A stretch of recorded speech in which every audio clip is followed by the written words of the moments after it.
जिसके बाद रणभूमि में तांडव कर रहे गोगा जी की दृष्टि जैसे ही अर्जुन और सर्जन पर पड़ी, उन्हें देखते ही गोगा जी का रक्त ज्वाला में बदल गया। रानी को दिए वचन को याद कर गोगा जी ने घोड़े की लगाम अपने क्रूर भाइयों की तरफ खींच दी।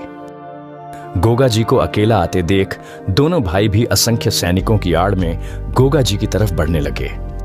रास्ते में आने वाले सैकड़ों अफगानों को गोगा जी ने एक के बाद एक मौत के घाट उतार दिया।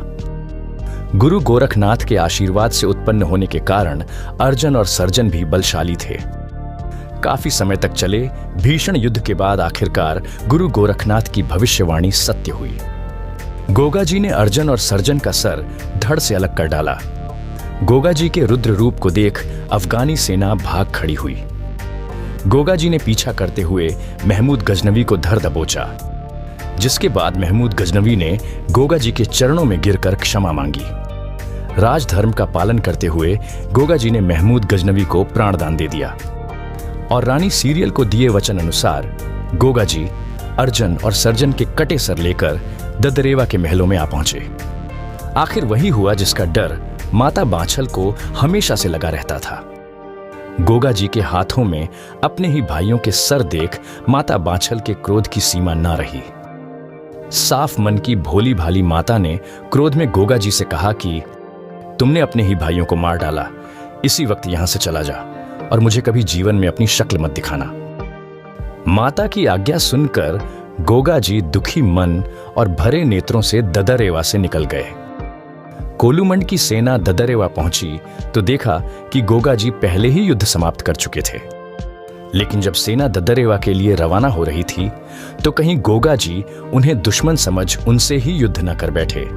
ये सोचकर गोगा जी को पत्र लिखकर सूचित किया कि पीले रंग की पोशाक में आने वाली सेना आपकी ओर से युद्ध करेगी। यही कारण है कि आज भी पूर्व की ओर से ददरेवा आने वाले श्रद्धालु पीले वस्त्र धारण करके आते हैं। उनका कहना है कि हे बाघड़ नरेश, हम आज भी आपकी सेवा में हाजिर हैं। आदेश करें और कहा जाता है जहां अर्जुन और सर्जन की मृत्यु हुई उस स्थान पर वर्षा ऋतु के समय आज भी लाल रंग की घास उगती है। हालांकि हाल में ऐसा कुछ नहीं मिलता। गोगा जी का यह मंदिर दूर खुड्डी में स्थित है। यह देख आपके दिमाग में भी जरूर आया होगा कि आखिर गोगा जी के इस मंदिर में क्यों बाहर दीवारों पर हजारों हाथों की छाप लगी है। श्रद्धालुओं की ऐसी मान्यता है कि जिस किसी को भी संतान सुख की प्राप्ति नहीं होती, वे यहां आकर मेहंदी के हाथ से छापा लगाकर मन्नत मांगते हैं, जिससे प्रसन्न होकर रानी सीरियल उन्हें संतान प्राप्ति का आशीर्वाद देती है। खेत बिजाई के समय स्थानीय लोग हल को राखी बांधते हैं। इसे गोगा राखड़ीर पर्व के रूप में मनाया जाता है। ऐसी मान्यता है कि ऐसा करने से खेतों में अच्छी पैदावार होती है। अगर आप कभी ददरेवा जाएं तो सर्वप्रथम गुरु गोरखनाथ मंदिर दर्शन करें। इसे गोरख टीला कहा जाता है। स्थानीय लोगों के अनुसार यही वह स्थान है जहां ददरेवा आने के पश्चात गुरु गोरखनाथ ने तप किया था। यहां दर्शन करने के बाद गोगा जी के मंदिर जाकर दर्शन करें।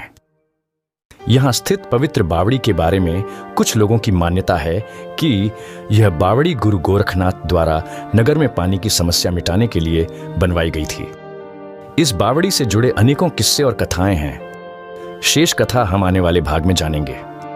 आप सभी से विदा लेने से पहले आपसे निवेदन करूंगा कि कृपया कमेंट करके यह बताएं कि आपको गोगा जी की कथा कैसी लगी। अगले भाग को देखने के लिए कृपया चैनल को सब्सक्राइब करें। धन्यवाद।